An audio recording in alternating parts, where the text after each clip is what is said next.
Interview.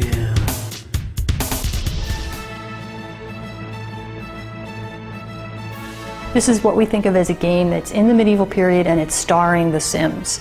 When you think about the medieval times, you think of everybody sort of based on their professional identities. You think of these iconic medieval characters, wizards and kings, bards and blacksmiths. We wanted to make a world that let people play those different characters, and we created this idea of quests because we thought about stories. The Sims at its heart is a game about storytelling. Players are telling stories in their own minds.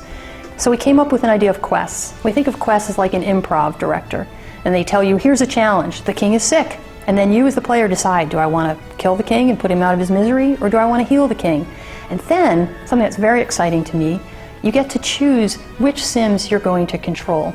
You have these different types of hero Sims that are different professions, because it's a very profession-oriented time, those are their identities.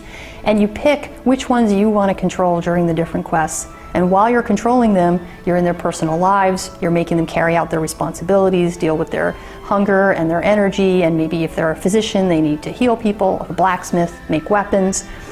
There's a cycle in the game, as part of giving an overview, where what you're doing is you're starting out on a quest, you're picking which hero Sims you want to play, you go through the quest where you're both achieving the quest goals and carrying out the daily lives of the hero Sims you control, and when you finish it, your Sims have gotten more experience so they can be better at things. You unlock new quests and you unlock kingdom points, which you can spend to make your kingdom bigger.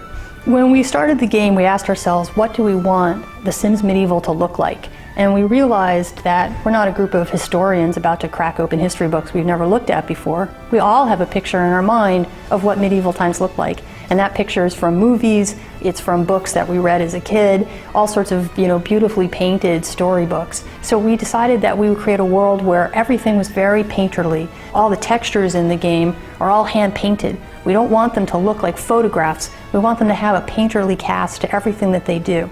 The Sims Medieval is going to be released for the PC and the Macintosh in 2011.